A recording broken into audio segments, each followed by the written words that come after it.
Then I welcome you all to this academic session in which Rodolfo de la Vega Amador will defend the academic thesis called Gene Transfer, Immunomodulation and Bone Healing, Novel Molecular Approaches to Bone Regeneration in Large Osseous Segmental Defects. Before we go there, I would like to introduce some of the people on the stage. There are opponents, of course, who will ask questions. I'll introduce them later, but normally, actually, the supervisory team is never mentioned. So I would like to introduce Professor Martijn van Griensven, Professor of Regenerative Medicine of our university. The other supervisor is Professor Evans. He has a chair in orthopedic gene therapy at the Department of Physical Medicine and Rehabilitation of the Mayo Clinics in Rochester, USA. And then finally, there's Professor Elizabeth Rosado Balmayor. And she has a chair in experimental orthopedics and trauma surgery in the RWTH in Aachen. So we have two guests from abroad on the supervisory team. That's very good, I think. And then, of course, we also have to greet our two assistants, or paranymphen, as we call them. Sebastian Müller. That's you, and Carlos Penicha Silva. So welcome to all of those, and to the audience here, and to the audience online. My name is Nonne de Vries. I'm the pro-rector for this session. And having said all this, I will give the floor to you to give a 50-minute summary of your work. Thank you. Dear pro-rector, members of the Defense Committee, supervisors, family and friends, both here and virtually, it is my honor to present to you the summary of my work. The title of my thesis is Gene Transfer, Immunomodulation and Bone Healing, Novel Molecular Approaches to Bone Regeneration in Large Osseous Segmental Defects. During the next 15 minutes, I will present to you a summary of my main findings of my work. First, let me walk you through orientation of the skeletal system. We have 206 bones. Bones are composed of a hard mineral, and they are interconnected together to provide three main functions. One is to support the body, to help with mobility, and provide organ protection in the case of the skull, the chest, and the pelvis. Not all bones are the same. There are long bones, and there is also flat bones. The long bones are highlighted here in blue, with the remaining being the flat bones. And they not only look different, they are made different while we're in the womb. They heal different after they break. And if we were to slice them in half, we can see how different they actually look. And they are this way because they have specific functions in the body. For the purpose of my thesis, we will focus on the long bones. When a person receives a blow strong enough to break a bone, what happens is a rupture in the continuity of the bone that is called a fracture. Fractures are very painful, and if left untreated, they can incapacitate a person, they prevent the bone functions, and they prevent the bone to heal. But for the bone to heal, we need to realign and immobilize the fracture. This can be done by casting, if the fracture is a simple one, or this can be done by performing surgery, if casting is not an option, and using metal hardware to fix the bone in place. Bone has a remarkable capacity to heal itself almost without leaving a scar. Indeed, most bone fractures heal without complications. And for this to occur, there are 4 distinct stages that happen. The inflammation stage begins the moment the bone fractures, followed by the soft callus, and then a hard callus, which is when the process starts depositing large quantities of bone. And the last stage is the remodeling one, where the bone slowly becomes closer to its original shape, almost without leaving a scar.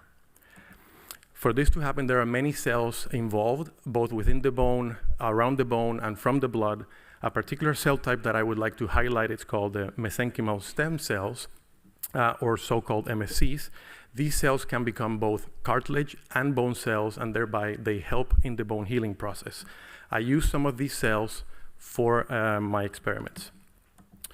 Nevertheless, there are bone union problems, and while there are many different types of bone union problems, I am going to group them as with the term of non-union for the sake of clarity. What happens in the non-unions is the bone becomes stalled in the first 2 stages. They never move forward. So why is it important if most fractures actually heal? Here we can see a diagram depicting the different types of non-union. When a patient presents to the clinic with these, especially if they are in the bones that support the weight of our body, like the leg, they present with inability to move or perform daily tasks. They are also painful. They will require a repeat surgery, which is more complicated, more expensive, and leads to a prolonged work absence. Even if we have a non-union that is properly fixed by metal hardware, if we leave it for long enough, the metal hardware will eventually break, like we can see here on this plate that broke. In such scenarios, surgeons use something that is called a bone graft. The best bone graft is the one that you can get from your own bones, but there is a limit to how much one can get out of the body of a patient. There are many different alternatives, but the one I will focus on for this presentation is called bone morphogenetic protein 2, or BMP2. BMP2 is very potent. It is indeed the most potent bone-forming molecule in the clinic. It uses very high doses, which leads to unwanted effects, and they also lead to it being very expensive. Because of this, gene therapy has been proposed as a solution to deliver BMP2. This is how it works. This image here is called the central dogma of molecular biology, and how it works is that every cell has DNA in their nucleus. You want to think of DNA as a big library that has all the codes necessary for the cell to produce a protein.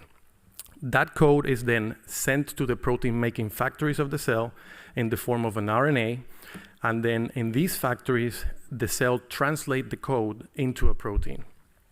If we go back to the example of the non-union, the way BMP2 works right now is you use the final product, a protein, and you put it into a non-union, and this leads that it needs very high doses, and these are washed away very rapidly as soon as they are implanted.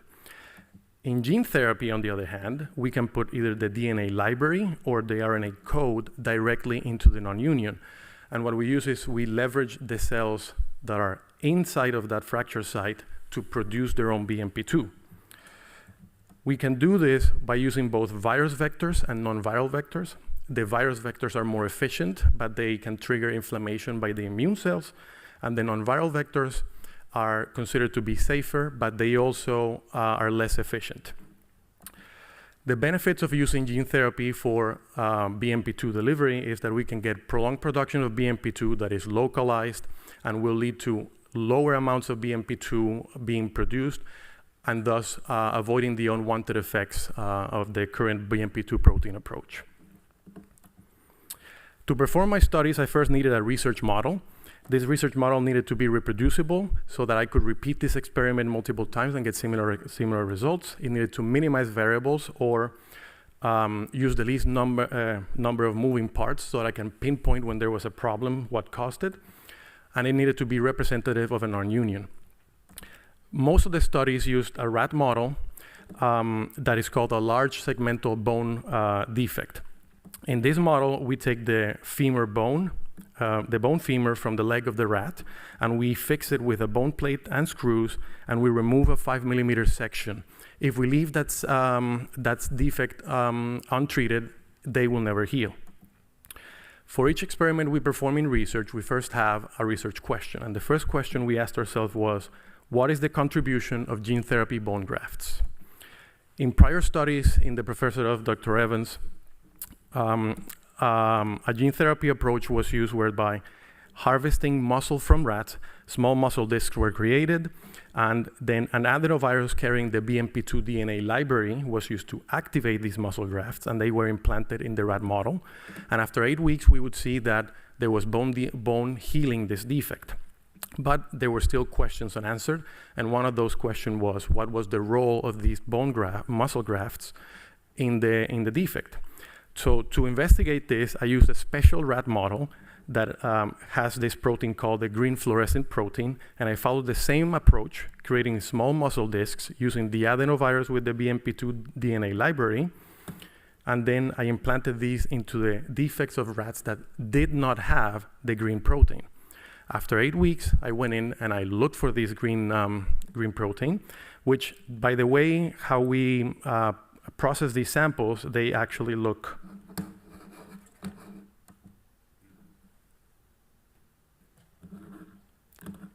forward.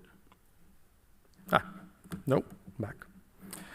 By the way we process these samples, the cells from the muscle grafts actually look brown, with the blue cells being the ones of the rat that received the muscle grafts.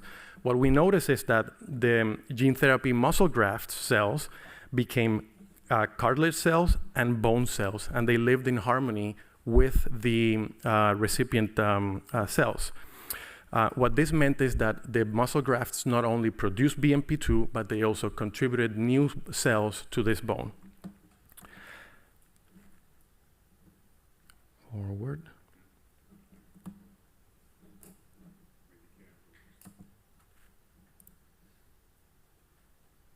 Okay. An interesting observation that we got was that we got inconsistent healing. Sometimes we would get no healing, and sometimes we would get incomplete healing of the defect.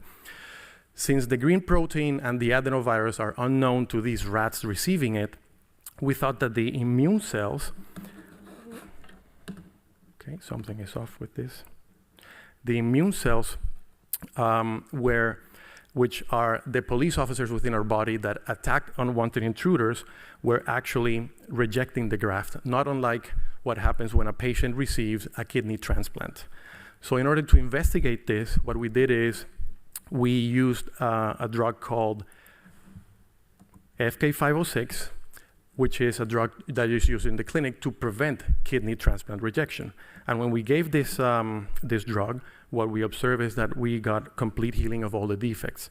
What this told us was that the immune cells were probably the culprit of why we were seeing these inconsistent results.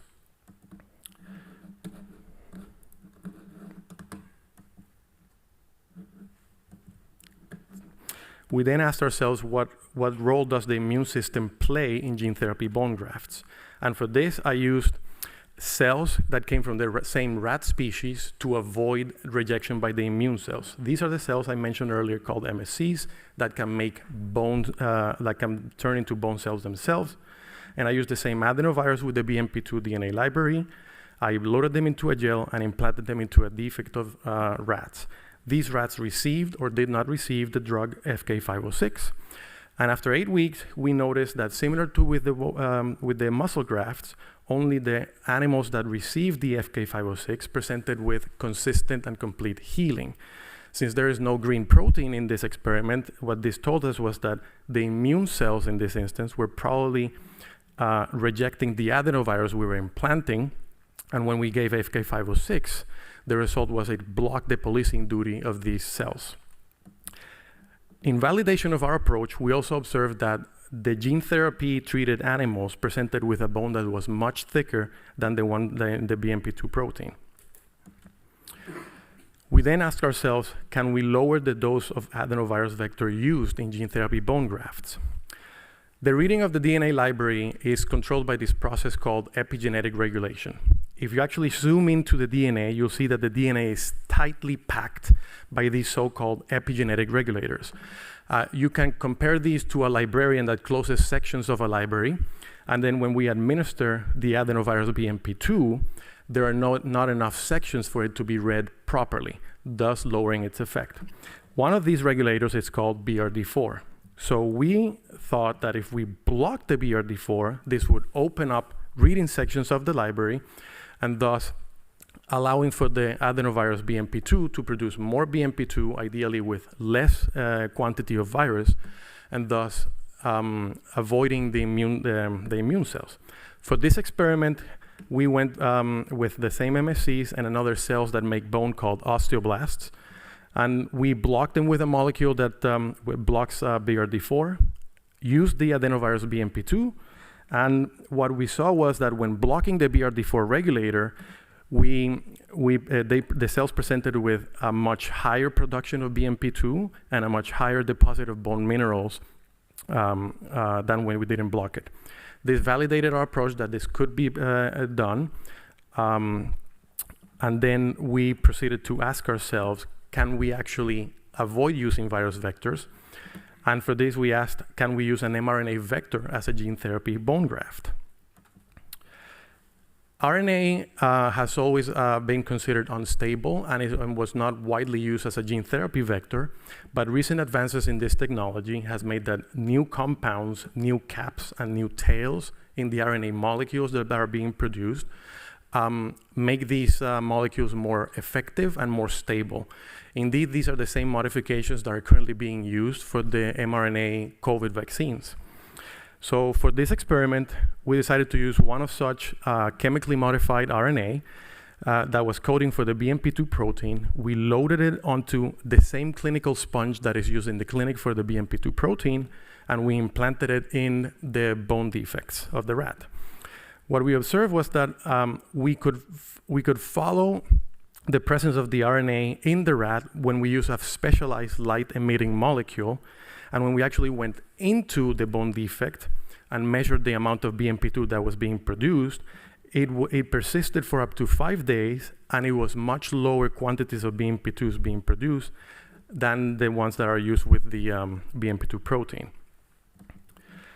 And at 4 weeks, we again saw that the defects that were treated with a gene therapy presented with a much thicker bone when compared to the BMP2 protein. But not only that, but the animals treated with the BMP2 cmRNA became associated with a protein that is associated with the long bone healing process, while the BMP2 protein did not, suggesting that the BMP2 cmRNA heals bones in the normal process as long bones do, while the BMP proteins heals bones by the way more akin to what flat bones do.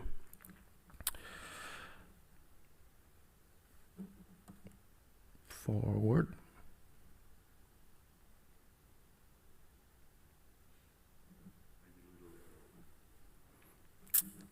I don't know. Okay. It shut down.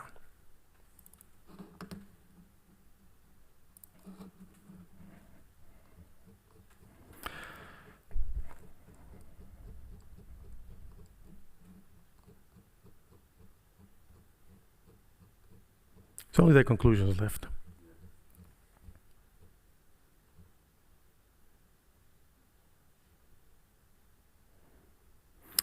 Okay. Overall, I hope that I was able to convince you that gene therapy is a viable solution for the delivery of BMP2. The immune system plays an important role in bone healing and gene therapy. Solutions using less inflammatory gene therapy vectors or less amount of vectors are needed. And the cmRNA is a promising technology that can expedite adoption of gene therapy in the field of orthopedics. Thank you, and with that, I give the word back to the prorector. Thank you, and even with the technical mishaps, I thought it was a very clear presentation. I could follow it, so that's good. We'll take the few minutes extra so that the opponents will have ample time to question you. You can sit down if you want. And then we'll go to the first opponent, and that's Dr. Martijn Poeze. He's a professor of surgery, especially trauma surgery, and also was the chair of the assessment committee of this thesis. Floor is yours. Thank you, Mr. Prorector. Dear candidate, first of all, of course, my congratulations on your work. It's an impressive by content booklet, but also the artist impression is considerable and very nice. I thought you had some help from some artificial intelligence, as I understood. Yes. So, but congrats on your work, and also my congratulations to the supervising team, which I think did a very nice job, and they were already introduced, so that's also very nice. Of course, I want to discuss with you some aspects of your work. And I'm feeling quite linked, related to you, being also a medical doctor, as you are also. So I would like to go actually to the end of your thesis and to go to the impact paragraph on page 186. So being a surgeon, I would like, of course, to implement this therapy, gene factor therapy, supplementing BMP2s to my patient. What is, in your opinion, the most important step I have to take if you deliver this compound to be usable as on the shelf? Could you comment on that first? Thank you for your kind words, and dear, highly esteemed opponent. So, as a surgeon, the most important step that you need to consider when implanting a gene therapeutic for BMP2 is safety. Safety would be the first, and something that I consider that for gene therapy is vital, especially for non-lethal conditions like bone fractures, would be to have something that is readily available and off the shelf that can be performed in a single procedure.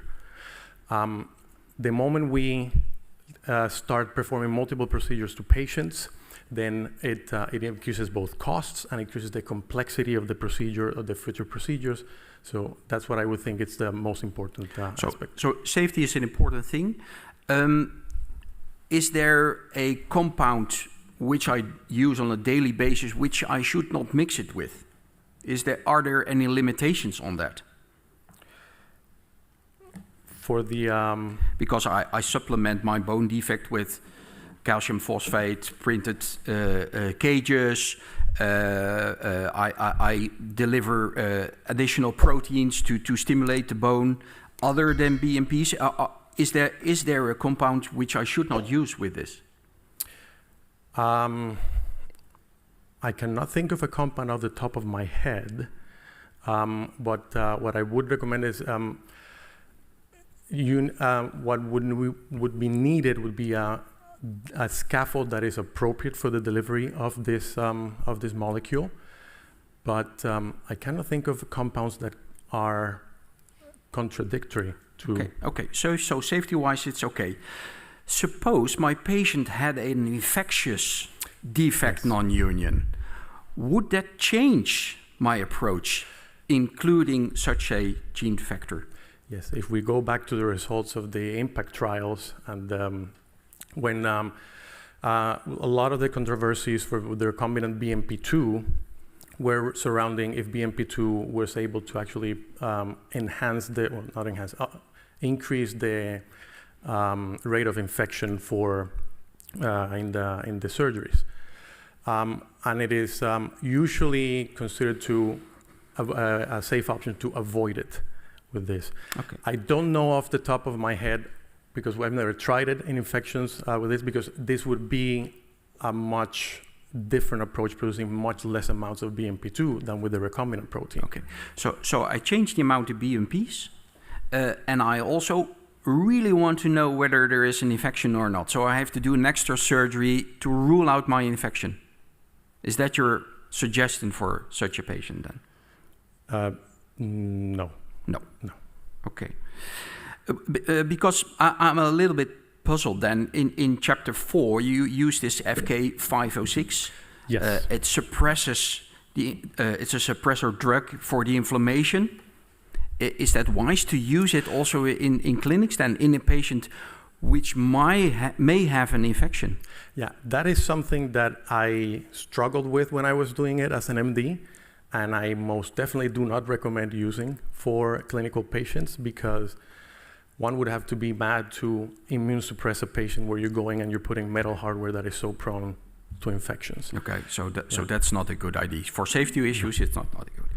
So, okay, well let's skip from the infection and go to my general patient population. They're already a little bit older, actually, around 50, 55 years. So, but some are even more older, and we know with increasing age, the amount of mesenchymal stem cells decreases. So, is that related, or does that have an effect on your therapy if I have an elderly patient and I supplement this patient with your vector? So it depends on the vector that is used. If we follow the diamond concept of bone healing, we need osteoinductive factors, we need bone precursor cells, and we also need a proper fixation and stabilization. If we use the mRNA vector by itself, then that might have a disadvantage to all the other gene therapeutics that also come with progenitor cells for bone. And in that scenario, I would recommend more going to use progenitor cells with the gene therapy vector producing BMP2, so that we can augment.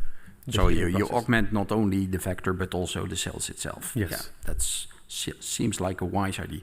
Do I have time for a different subject? Yeah, a little time.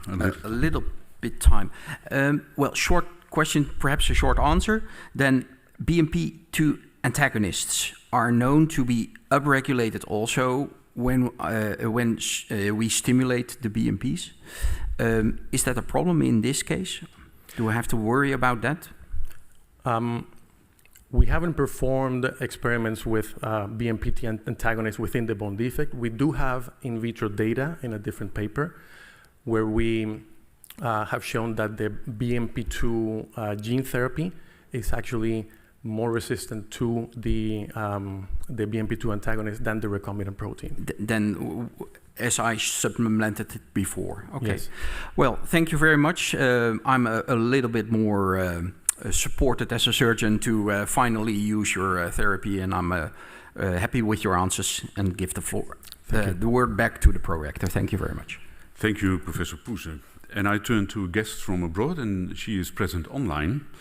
And it's Dr. Magali Cucciarini, and she is a professor of molecular biology in the Center of Experimental Orthopedics in the Saarland University Medical Center. I welcome you, and I'm very glad you're present here. So the floor is yours. Thank you very much, Mr. Prorector. Thank you very much, dear candidate, for the nice presentation and for all the work also you have provided to us. So I'm a molecular biologist, so I will go and ask you questions on a very different aspect, but translation is very important.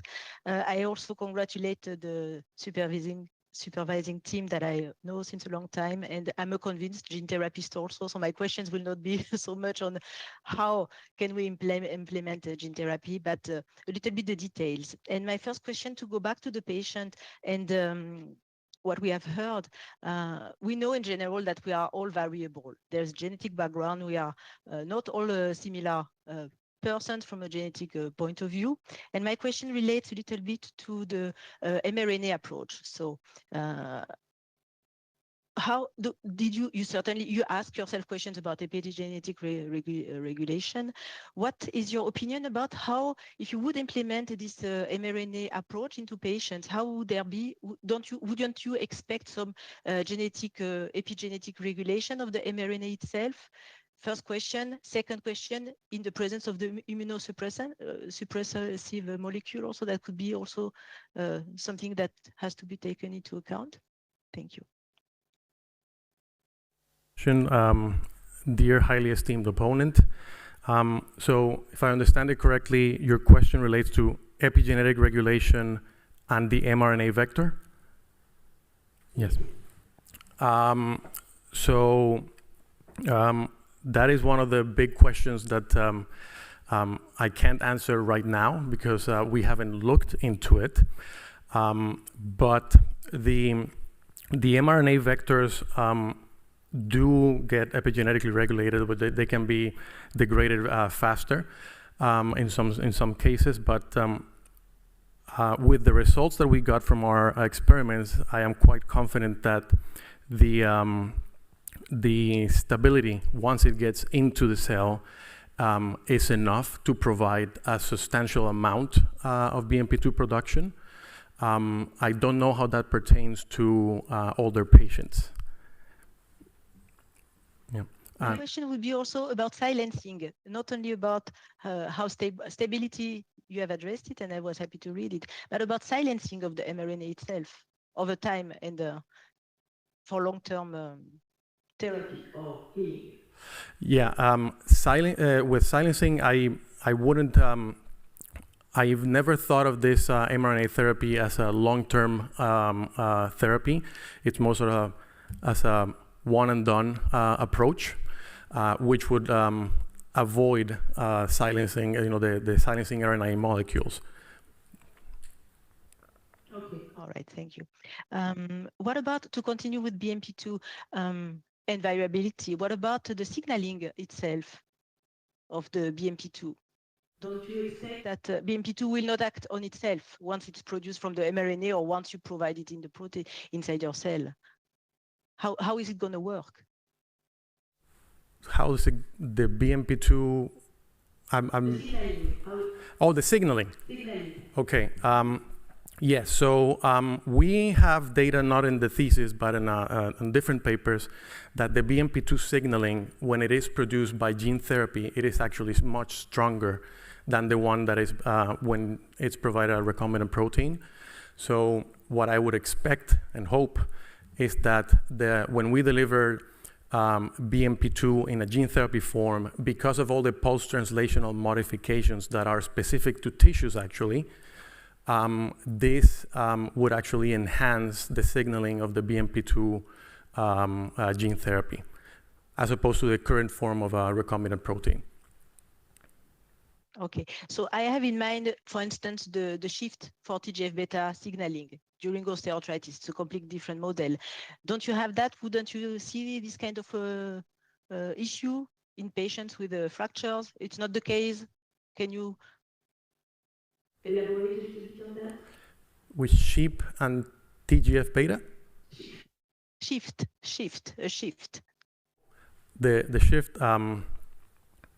I don't know how I don't know how that would. It's maybe not the case. It's maybe not the case. All right. So now I would like, of course, to go on we have talked about the candidate sequence. I would like to talk about the vectors. So I'm a convinced viral vector user myself, and you have very well argued for adenoviral vectors, and what is the future of it. How do you and you have proposed this gene activated matrix. Could you imagine something different from controlled release to avoid the immune responses to adenoviral vectors, or would you go in the direction rather on other serotypes or new generation of vectors? What would you tell us? What could you tell us about the viral vectors itself, the pro and contras for patients, for the point of view of the patient? It is very important. So the immunogenic aspect of vectors is very important, and there are many different vectors. Adenovirus, the main reason we were using it is because it is straightforward to produce, it is easy to make in the lab, and it transduces cells very efficiently, and it transduces replicating and non-replicating cells. There are other vectors that elicit less of an immunogenic response, like, for example, the lentiviruses or the adeno-associated viruses that could be used for that. There is another group that uses lentiviruses for bone healing in the United States. And AAV is something that we have looked into and we are considering to move forward. The problem being the tropism of AAV has to be very specific to where we're implanting it and the general environment of the fracture site. And also, AAV is known to have pre-existing antibodies to it, even if it doesn't provide a disease to humans by itself. So that could limit its approach. But that would be ways to go around the immunogenic response. All right. If I have a final question, if time still allows it, would you favorize a cell-free or a cell or tissue-associated approach? I would think it depends on the approach, as I responded earlier. There are scenarios where you have to debride the fracture site so much that there are no cells to where the cell-free approach could leverage the cells in the body. So there, using a cell-associated approach would actually improve. But if possible, if it could be avoided, I would suggest to use a cell-free approach. Thank you very much. That was my final question. Thank you. Thank you, Professor Cucciarini. I now turn to another guest, and that's Dr. Curtin. Dr. Caroline Curtin is a senior lecturer in anatomy and regenerative medicine at the Department of Anatomy of the Royal College of Surgeons in Dublin, Ireland. I hope we'll get her in the screen now. Maybe if you say something, that will turn okay.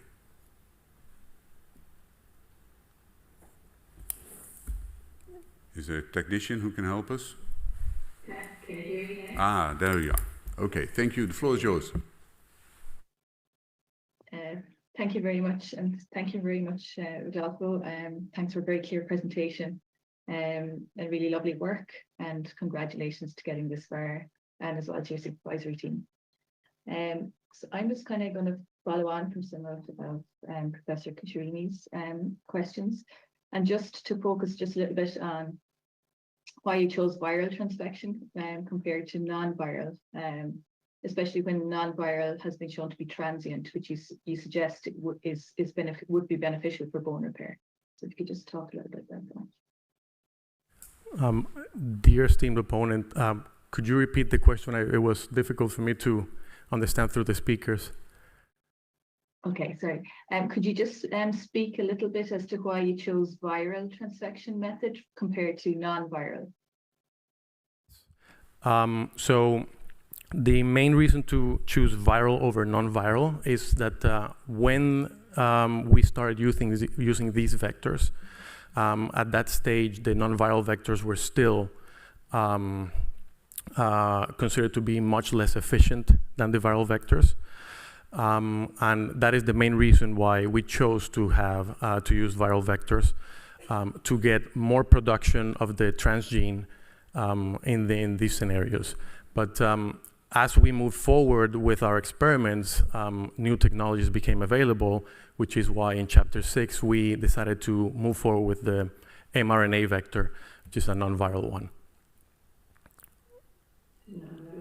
Just on that, so you used a lipoplex. Was there a reason you chose lipoplex compared to the others that are available?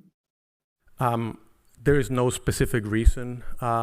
It's what our collaborators had been using with the lipoplex complex, and it showed good results, so we continued using that one. But there's no specific reason of why. Sorry, do you think there are other non-viral vectors that might be useful for bone repair? Other non-viral vectors? There could be. Yes. There's also the option of the DNA vectors, but I think there could be, but I don't know what else. Okay. Thank you. So throughout the thesis, you used you used the human dose of recombinant human BMP2 as your control.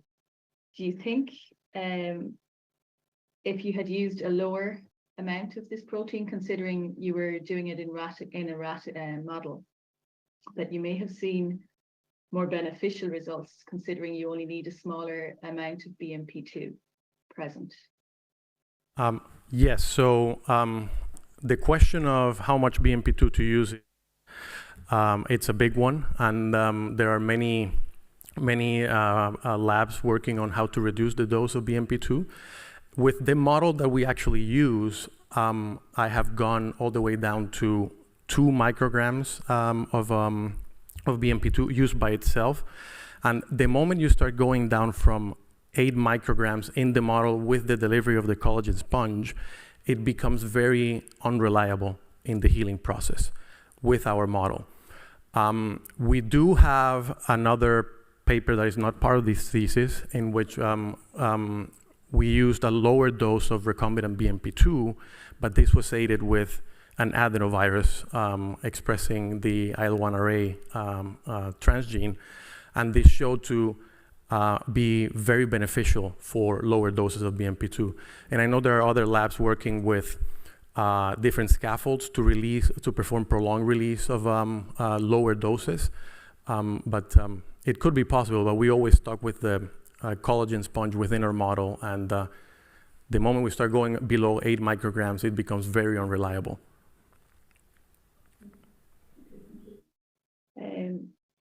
So just a little bit about the FK506. So in your work in the muscle transfection paper, you suggest that that it was suppressing the reaction to GFP. And then when you move on to the paper that focused more on the FK506 in general, you say it's reducing the effect of adenovirus. Which do you think it actually is? So we moved from the muscle transduction to the FK506 project because the GFP protein was definitely a problem that could have arisen from it. But also there's the adenovirus vector, which I believe is actually the culprit. But the other reason behind it is there are reports in the literature that FK506 enhances the response of to BMP2 by binding to the FK binding protein 12, and those were the main two reasons to look at that. So, and that's why we had so many groups, and we tried with FK506 and without FK506. And what we noticed is that the FK506 itself didn't enhance the expression or the healing with the recombinant BMP2 proteins. But the only way that it actually made an effect in our model was when we used the adenovirus, which is immunogenic. And that is what it was suggesting. And that is what I believe that is the reason for the immune reaction. Do you think it was actually having an effect on the GFP? It could be.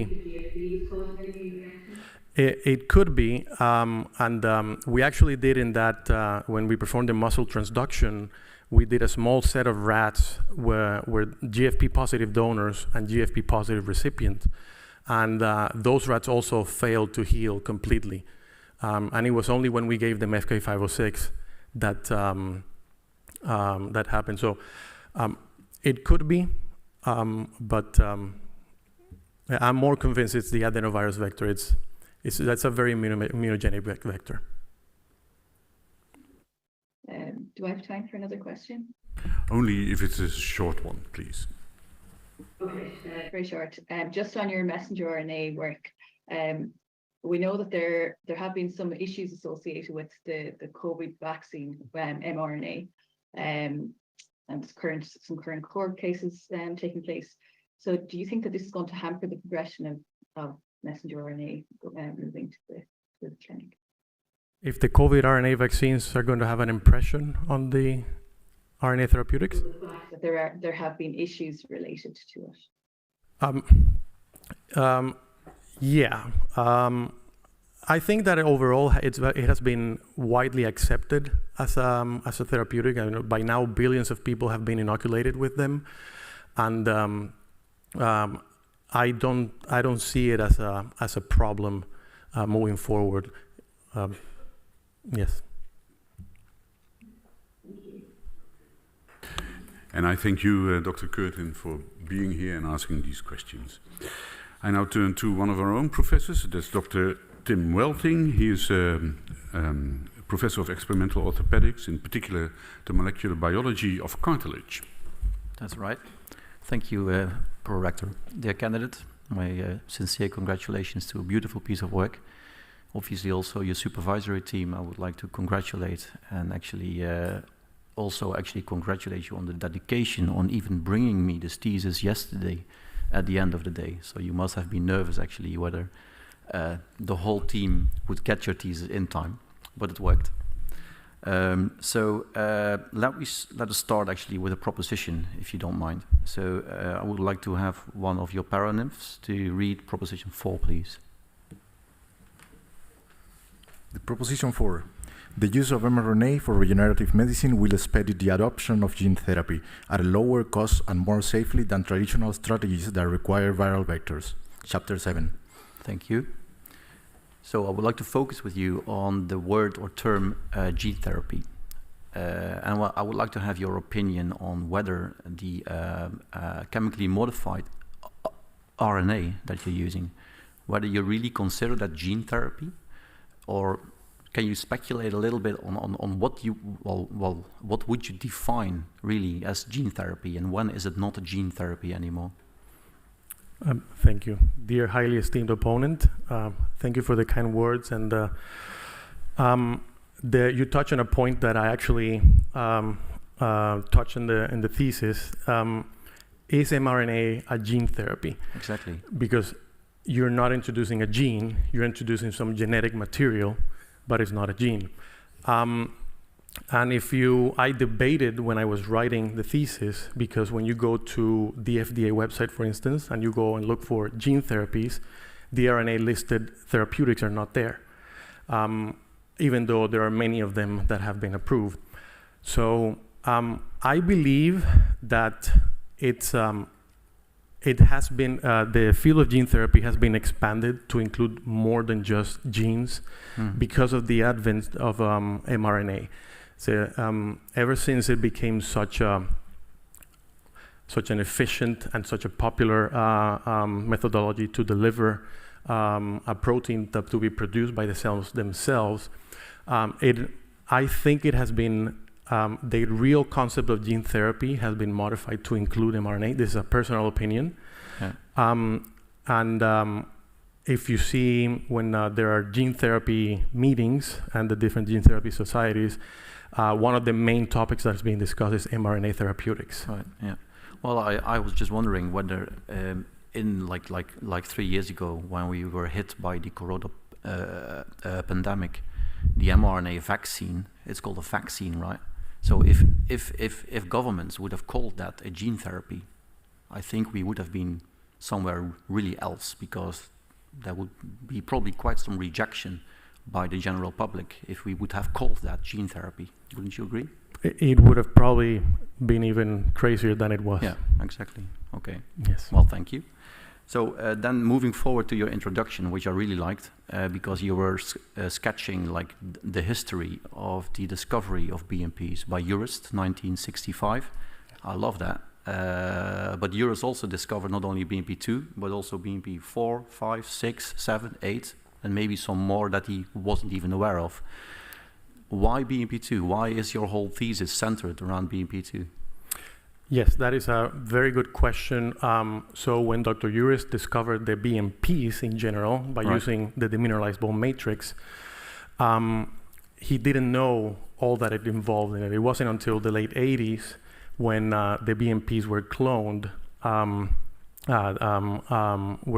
and produced as recombinant proteins that then it became available. The main reason to stick with the BMP2 is that it is the main one that has been shown to be potent as an osteoinductive factor, and it's still being used available in the clinic right now. So if we were to translate a gene therapeutic approach into the clinic, it would greatly benefit from a protein that is already being used in the clinic rather than bringing a new one into the mix. Yeah. BMP7 could have been an option as well, but unfortunately, the parent company does not produce it anymore, and it never got actual full approval as a therapeutic in bone. It was a temporary exception. So it's the clinical translatability that actually drove you to stick with BMP2. Correct. That's beautiful, thank you. And then I would like to move onward with you. I still have a few minutes, I think, to chapter 6, because I have actually quite some questions there. And maybe the first one is, one of your primary reasons to move to these mRNAs or to move to the viruses, actually to have a little bit of more, how you say this, as a German would say, Fingerspitzengefühl, more control on the dosage, right? And one of the primary things that you see is that with the mRNA, you see endochondral ossification without the gigantic ectopic bone formation that is associated with the recombinant BMP2. So my first question there is, why do you think that is? So where does this difference come from? Because I mean, it is a world of difference for the clinical outcome, but there must be multiple reasons why this is that go beyond dosage, I think. So could you start discussing that, and then I'll throw in some more questions. Yeah, that is a really good question, and you are correct that endochondral ossification is the way to actually heal long bones. With the mRNA, we were very pleasantly surprised that we were seeing this, but we were also seeing this with the viral vector gene therapy approaches as well. I think it does have to do with dosage of the BMP2. I cannot answer definitively if there are other factors which there are more likely involved. So could I interrupt? Yes. Because if you say dosage, you put in 50 micrograms of this RNA molecule into a very tiny rat fracture. 50 micrograms. So that sounds to the general public like an enormously small amount, but it is a gigantic amount of RNA. So dosage, maybe give it another try.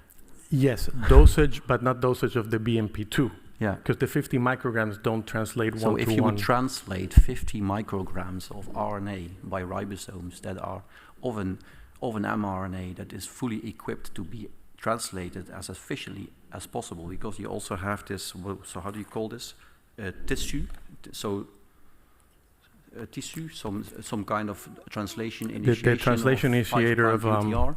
Yes. So you designed it as to be translated as efficiently as possible. So yes, but it is not 100%.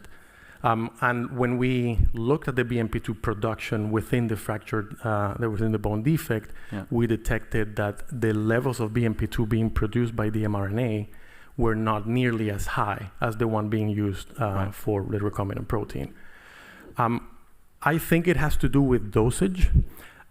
I also think it has to do with the way it is slowly delivered, as opposed to the one-time bolus, which is something that I say in my propositions that is not the way to move forward. But I do not know if there are other factors affecting it because I haven't studied that. Yeah, okay. Once more? Okay. So do you have any idea? So you put in this messenger RNA on the collagen sponge, am I right? Correct. Yeah. So have you any idea what type of cells are actually being transfected by the mRNA? Because it also probably depends on the phase of the bone fracture, which types of cells are there. So any thoughts on that? And whether, for example, the type of cell that is being transfected by the mRNA would, how you say this, change the outcome of your therapy? Because, for example, in a patient, if I look at Professor Poeze, that patient is probably just a bit later on the table as your rat was on the table. Yes. That is an excellent question. At the moment, I cannot give you an answer. If you ask me that question in about 3 weeks, I probably will, because we have some experiments running exactly for that reason. Okay, I'll take that invitation. Thank you. Thank you, and then I'll give the word back. And there's always email, so that will help then. Okay, so now we turn to Professor Lorenzo Moroni, and he's a professor of biofabrication for regenerative medicine at the Merlin Institute of our university. Thank you, Mr. Prorector. Dear candidate, I also would like to congratulate you and the supervisory team for an excellent piece of work. And since time is ticking, I'd like to go back to directly to the meat of this moment discussion and ask also one of your paraninf, perhaps the second paraninf, to read proposition number 11. Number 11, huh? Long bone regenerative therapeutics must stimulate the endochondral ossification pathway in order to produce a high-quality regenerate. This is the thesis. Thank you. Now, you alluded at it during your presentation, but can you please elaborate on why endochondral bone regeneration and why not intramembranous ossification in the case of long bones? Dear highly esteemed opponent, thank you for the kind words and the question. So the main reason for this proposition has been that over the years when I've performed thousands of these animal experiments, I see that whenever I achieve a result that endochondral ossification is being involved, which is the natural pathway by which long bones are formed and heal, the regenerative that is produced by it it's of better quality biomechanically and histologically than when we actually use the recombinant BMP2, which forms via the intramembranous ossification. And if I may just say one more thing, is that the only reason the recombinant BMP2 in a rat model is so good mechanically is because the callus of the defect is so large that it compensates for the poor bone quality. Yeah. Though, of course, you use a supraphysiological concentration of BMP2 in the, let's say, conventional use of BMP2 currently, and that I guess we cannot exclude that the supraphysiological concentration could also be a cause of that abnormal bone formation and probably also of the not physiological mechanical loading. Am I correct that you cannot exclude that? Correct, and this is the reason why when we're using gene therapy, we produce much lower levels of BMP2, and then we actually do see endochondral ossification. And still, endochondral bone ossification, if I am correct, is the way of creating bone from a developmental biology point of view. You know, I understand that from a developmental point of view, long bones are formed through that pathway, but when actually the clinical case occurs, typically we have a much older patient than a patient that is just developing. So would I be wrong in assuming that if I would be able to compensate for that non-biomechanically, physiologically correct bone formation intramembranously, I could still use an intramembranous bone ossification route for an adult piece of bone? Or is it really just for the flat bones? Well, so you can use, so in regular patients, intramembranous ossification can only be achieved when there is adequate compression of a fracture site, and there is no motion of the fracture. This is only achieved in very specific scenarios, and most fractures actually do heal via the endochondral route. Okay. Whether we can create a target that proposes through the intramembranous so we can actually compensate by making a larger one, is that the question? To a certain extent, yeah. I don't know. I don't know. But whenever one of the problems with recombinant BMP2 is that the large callus that it generates, it has generated cervical and spinal radiculopathies because it compresses nearby neurovascular bundles. Yeah. Okay. Thank you. Well, maybe there is more to discuss, but let me then go to a couple of other questions that I have in view of time. And I'd like also to focus on chapter 6. You have used there a collagen sponge. You have used a bovine collagen sponge in a rat host. Have you also seen an immune inflammatory response or not? With the collagen sponge by itself? I don't think you have used, and that actually was one of my next questions. I don't think you have used the collagen sponge by itself, have you? Not in this one. But in another study of your, what is your experience then in that case? The collagen sponge by itself, it has an immunogenic response, but it's not enough to justify what we found with the mRNA. Okay. And if you actually, you don't have it in the study, but based on your experience, if you would put there also the collagen sponge without cells alone as a kind of negative control towards your CmRNA therapy, how much bone do you see? A lot less? With collagen sponge by itself? Yeah. No cells, no mRNA. Not a lot of bone. Yeah. So that brings me to another question that I have. Obviously this is nice. I mean, it's clinically relevant. It's clinically adopted by all your fellow colleagues, and we have a few here in the room. Yeah, I'm a bioengineer, so I tend to look at things in a different way from my fellow clinician colleagues. What do you think? Where do you think do you think there is space for improvement for the carrier of your cmRNA therapy? Oh, yes. How? Yes. The collagen sponge that is used clinically is a terrible scaffold. It acts poorly as an osteoconductive scaffold, and I have even seen them in the rats when I implanted by itself, and there is no bone healing. After 8 weeks, there's still some remnants in there that hasn't been resorbed. So there is much to be worked on that. The main reason we used it was because it's clinically approved, and we didn't want to introduce another variable for it. How do we improve it?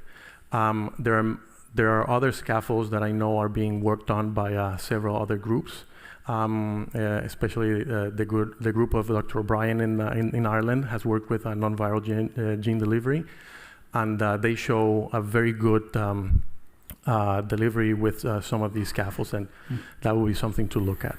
So if I look at some of the elements that you have provided in your answer, osteoconductivity would be important, better mechanical properties would be important, and faster resorption would be important. Well, actual resorption would be really nice. But yes, it needs to have some biomechanical stability and properties for that. And then, what was the second one, sorry? The mechanical property was the second one, but the third one was the higher biodegradation rate, let's put it this way. Yes, we need a scaffold that allows us to deliver the mRNA. Please finish your sentence. That's polite. Allows us to deliver the mRNA vector with good osteoconductivity, good resolvability, but also prevents the degradation of the mRNA vector itself. All right, thank you. I'm sorry, Professor Moroni, we'll keep it to this. And it means Rodolfo de la Vega Amador, that the time appointed for the defense of your thesis has now passed. So the degree committee will withdraw and discuss the quality of the thesis and of your defense you just gave. And I would ask the audience and the people online to await results of our deliberation, and we'll come back in a few minutes. Thank you.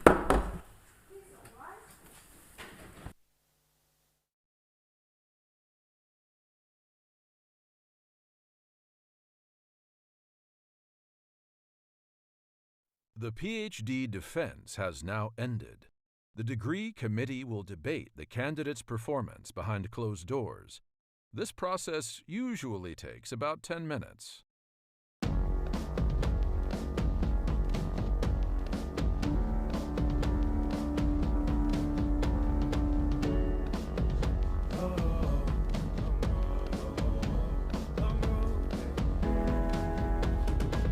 Long road to the south side. 7 miles in my rearview mirror, I know what it felt like. My goal's only getting clearer, east side to the west side. No place like home, if it's questions that you've got, go the extra mile and die.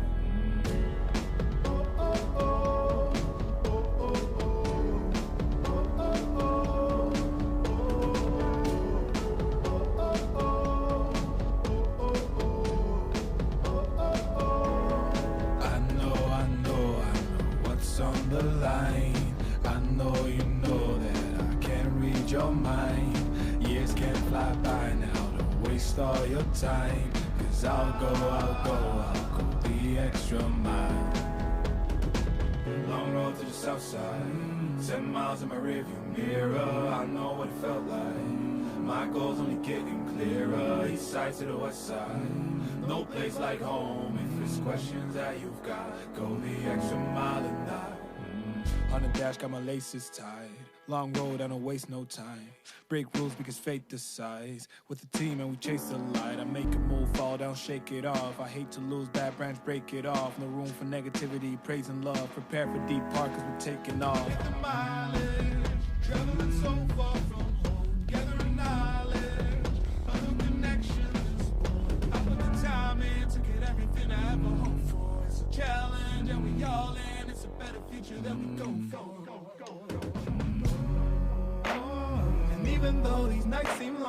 know that I am never on my own. Know you won the battle once you've grown.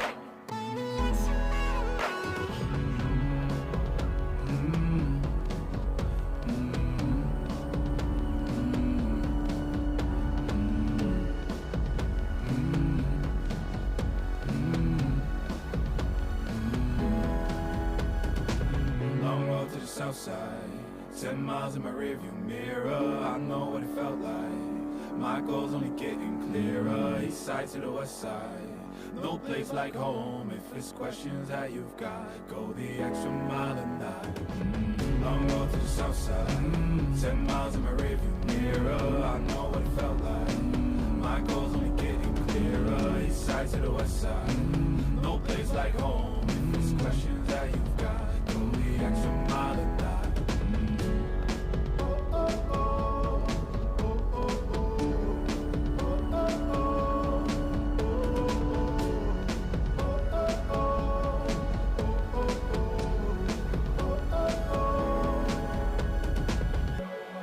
What's on the line? I know you know that I can't read your mind. Years can't fly by now, don't waste all your time. 'Cause I'll go the extra mile.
No, all right. Stand up.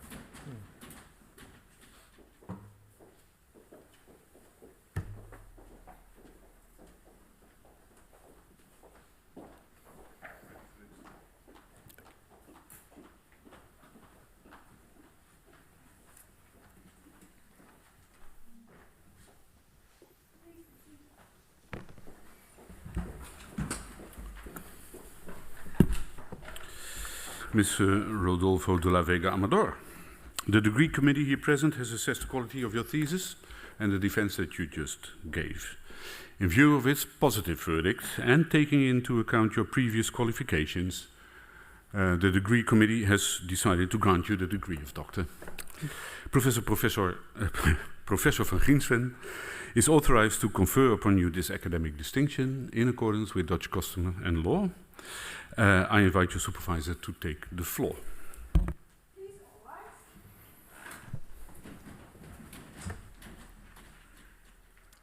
Do you promise to work in accordance with the principles of scientific integrity at all times, to be careful and honest, transparent, independent, and responsible? Yes, I promise. By the authority vested in us by law and in conformity with the decision of the committee here present, I hereby confer upon you, Rodolfo de la Vega Amador, cum laude, the degree of doctor, and grant you all rights attached by custom and law.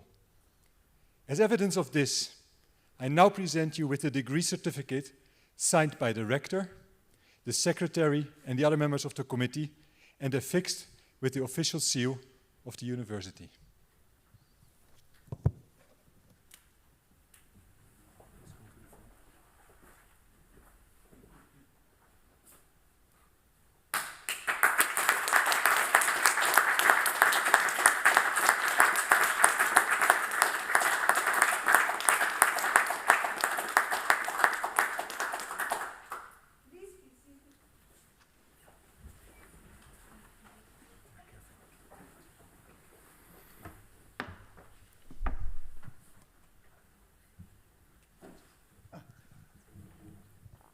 So I now give the laudatio. Yes, exactly. Right. So I've known Rodolfo for 8 years since we started working together in 2015. And my brief is to summarize 8 years of impressions into 3 minutes of a talk.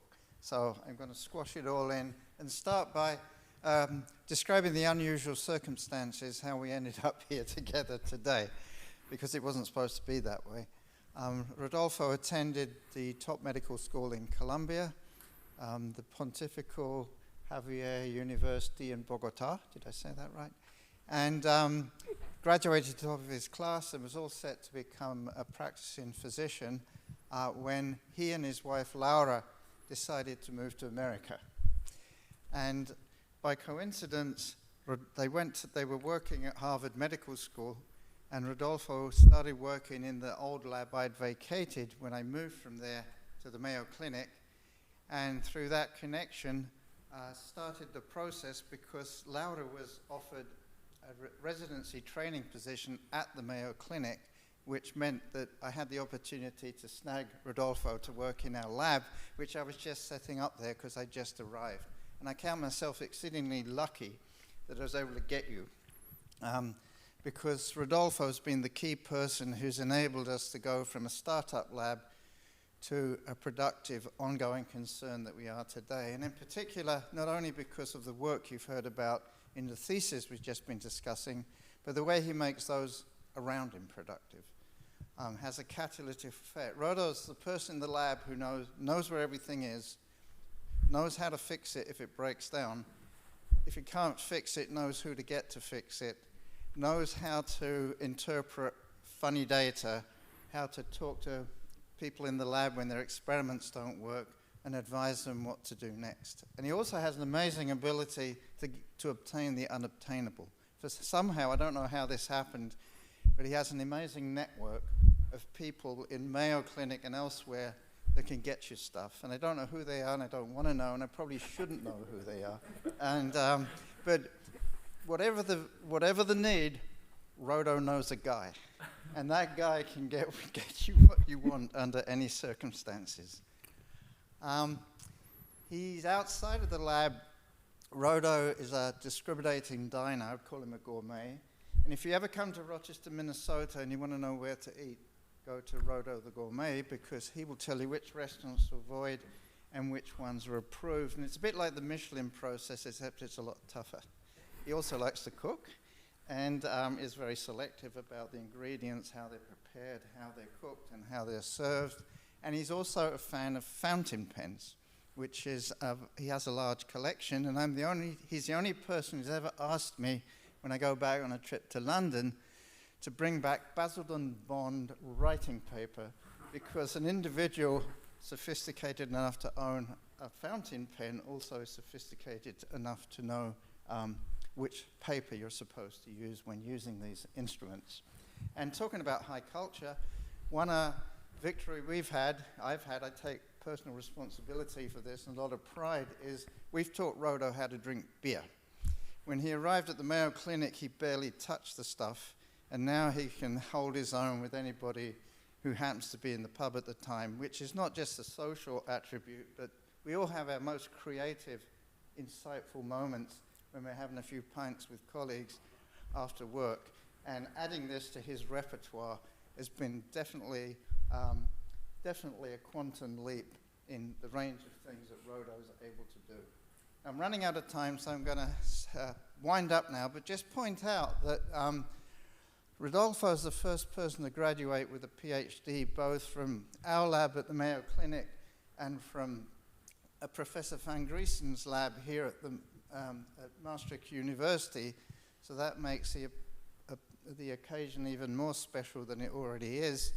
And I'd really like to congratulate Rodolfo, his wife Laura, his daughter Amelia, his 4 sisters, his parents, and the entire de la Vega Amador family for this glorious accomplishment. And that includes Lorenzo, the family dog.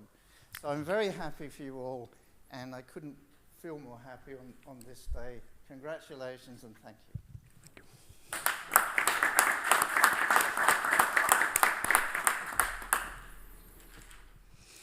Estimado Dr. de la Vega Amador, dear Rod, what a superb thesis you have presented here. What a brilliant doctoral defense.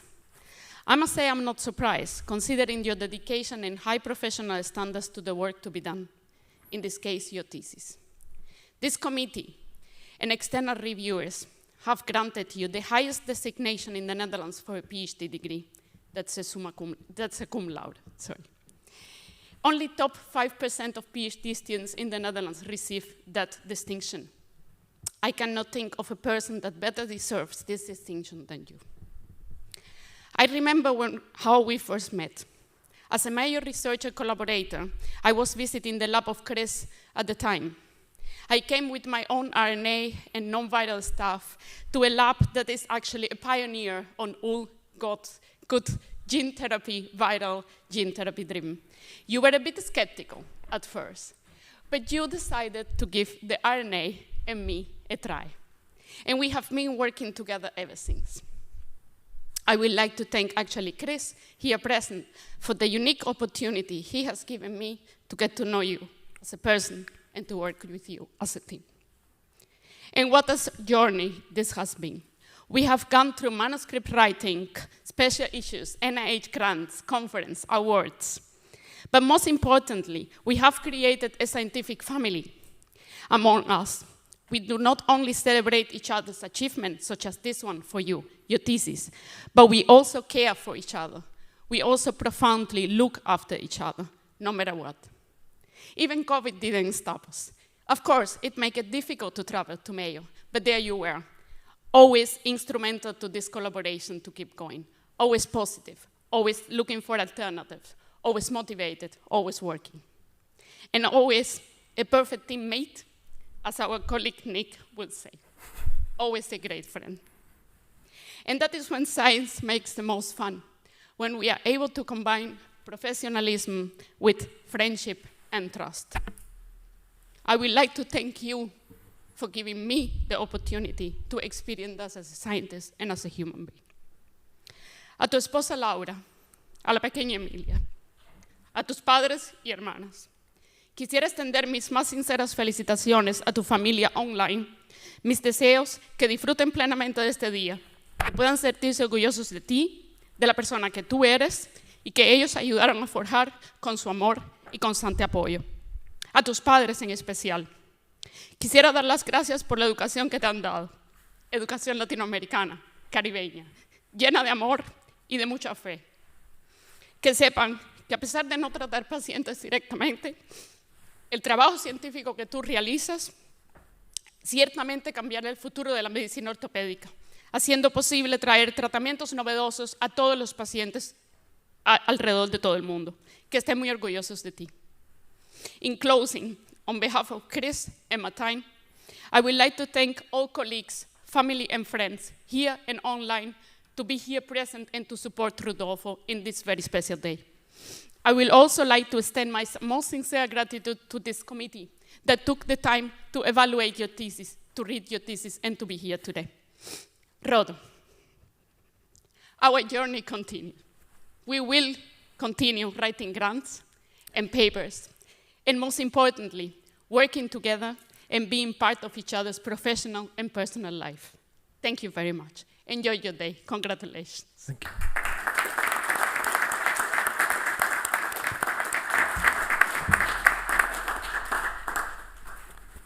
Dear Dr. Vega Amador, on behalf of the whole academic community here in Maastricht, I would like to congratulate you. I think it's quite visible that you don't only work together, but that you also care for each other, which I find, moving. I congratulate you, and more so because of this excellent distinction that you just got, which is really exceptional, and it also means something for the supervisory team, because they brought you here. At least I think they must have made a contribution somewhere. When we walked in, I thought of wishing you success, and in English then you say break a leg, which I found a little bit awkward in this case, so I didn't do that. I just wished you success. And now I know that, that you know how to fix any problem, and that's what we saw in your presentation, which I really found clear. But you know, you didn't even get nervous, or at least not apparently nervous, when there were some technical mishaps, because you could fix it anyway. I extend the congratulations, of course, to your family. They've all been named already, your wife and daughter then especially, but also the supervisory team. And of course, on behalf of the Maastricht University, I have to thank all the opponents, and especially the opponents from elsewhere, online. Always a bit difficult, but still we appreciated that you took the time to assess the thesis and then be present here today as well. Okay, that sort of finishes this ceremony, but first we do some household notifications, because I would ask the audience, after I close, to leave the room and go to the reception area, which is in the square outside, because the sun is still out. And then we'll make some photographs here with also the online opponents in the background. And then a bit later, we will also be present in the square, and then you will have the opportunity to congratulate the young doctor. Thank you. And thereby, I close this ceremony.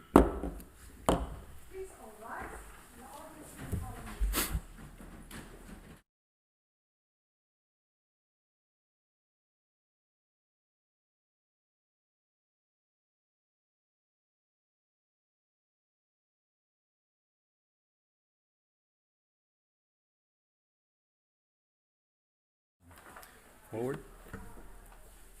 Congratulations. Great work.